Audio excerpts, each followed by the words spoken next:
Hey there, friends. Rebecca here, the Dragon Librarian from Farmington Community Library. And Cal and I are here today to talk to you about a couple brand new books that we're super excited about, and we hope you'll be excited about them too. The first one is by an author I know you have all heard of. Whether or not you've read any of her work before or if you're a big fan of her work, this is an author whose name always generates a lot of excitement, and that is Jodi Picoult. And this is her brand new book, Wish You Were Here. I was over the moon excited when I saw that this book came out on hold, when my hold was available. I have been wanting to read it ever since I heard about it. I would say I'm a pretty lukewarm fan of Jodi Picoult. So why I was excited was because of what this book was about. So most of her books I absolutely love. Some of them I'm not crazy about. Some I love more than others. The last couple that she's written I've really loved a lot. She always seems to take a topic that's very relevant and then totally dissects it and creates this amazing story surrounding the issue. So I say I'm a lukewarm fan of hers because I generally will want to read her newest book when I know what it's about. And if it's a topic that I'm interested in, then I definitely will. So this book, Wish You Were Here, is actually about COVID. Yes, this is about the coronavirus. If you have a lot of triggers relating to the COVID situation and everything that we've all gone through, there has been so much trauma related to it. I could see you wanting to steer clear of this. I will say, however, that a lot of times reading about something like that is very cathartic.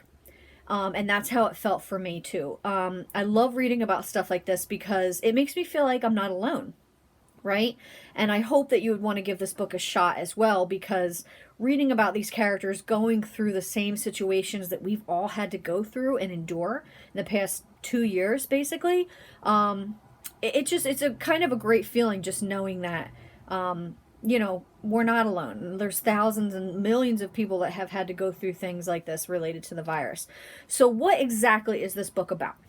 So this book is about a young woman who is in her late 20s, and basically she has her whole life planned. She's an art seller. She's studies with art business and basically works with this really important company selling, buying artwork. So she knows a lot about art. She's planning by the time she's 30 to be married. She's planning to start having kids and be done with that by the time she's 35. She's planning on her career advancements. She knows exactly the milestones she wants to hit and, exactly where that is going to happen and when. And Diana, I'm sorry, that's her name, Diana, is just, she likes having a plan. She knows where she is. She likes being where she is. And her boyfriend, Finn, is a neurosurgeon, or not a neurosurgeon, he's a surgeon. And basically, they have this plan to go on a trip to the Galapagos in the beginning of the story. Now, he's a surgeon. He's like a resident surgeon, so I don't know that he's officially one yet. But anyway, right before they're getting ready to go, COVID hits. They're in New York City, ground zero, right? So this is right when it's sort of, people weren't really sure how bad this was going to be. Collectively, we've not really had to go through this, since 1918 with the Spanish influenza. But, right now, people living haven't gone through this. So nobody knew how bad it was going to be. So Finn says, look, it's kind of all hands on deck at the hospital. I can't really go. But why don't you go? The tickets are non-refundable. At least you can enjoy yourself, and I'd feel better if you were away from all this craziness. So she reluctantly decides to go. She goes to Galapagos by herself, and then essentially is trapped there. So she's trapped there because as you know, right, with the virus, going in and out of different countries was not allowed, right, at the height of the pandemic. So now she is stuck on this place, in this island, that she was only expecting to be there for 2 weeks or a week or whatever. And now she's going to be there for a month or how long it's going to be. She has no idea how she's going to live there for that long. And it's basically her story of what's going on the island and how she's adapting to that, as well as Finn and what he is having to go through facing, firsthand experience of these people coming in with the virus. There is a lot of description about that. What it was like for nurses and for doctors and stuff who were on the front lines and what they had to deal with. So I really like that too. It was a lot of insight in that as well. And it's just, as with all of Jodi Picoult's book, it was beautifully written, heartfelt, engaging, completely amazing. I loved it. And I got about halfway through the book before I remembered another thing that Jodi Picoult is really well known for, and that is basically throwing you for a loop. So in most of her books, I don't know that it's all of them, but in many or most of her books, there is some kind of twist that you just do not see coming, right? Completely out of left field, throws the story into a complete chaos, basically, because you're like, oh my gosh, what is going to happen now? This book is no exception. I will absolutely not say what it is, because I want you to experience it for yourself. But when I got to it, and you'll know what it is, I was shook.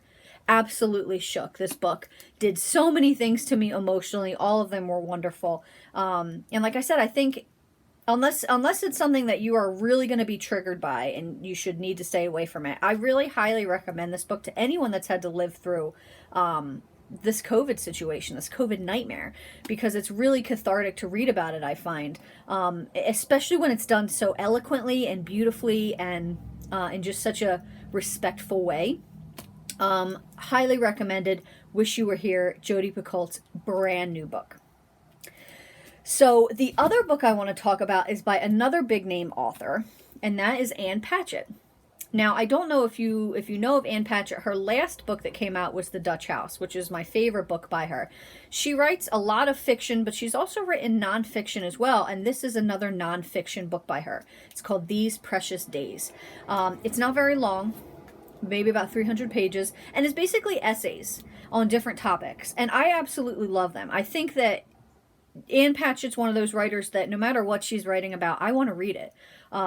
She writes about a variety of different things: family and work and her career and animals and different authors, all kinds of amazing things. And even if you've never read anything by her before, I guarantee that you will feel connected to her, at least by the end of this book. One of the things that I love about her writing, whether it's fiction, nonfiction, whatever, when I'm reading it, I feel like I'm having a conversation with her.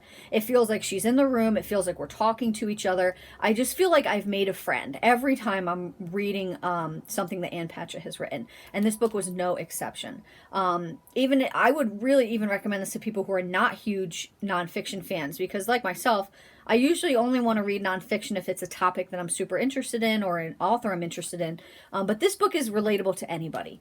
And like I said, her voice is just absolutely amazing. Her style of writing is very engaging. Highly recommend it. Great nonfiction book, These Precious Days. Also brand new. Well, that's what we've got for you guys today. I hope these books sound really interesting and great. If so, feel free to come get them from Farmington Community Library. Please hit like on this video if you enjoyed it. And then I'd also really love to hear what you thought of either of these books, especially the Jodi Picoult book. I want to know what you thought of that twist. So come in and see me or leave a comment. Let me know what you thought. And thank you so much for watching, friends, and have a wonderful rest of your day.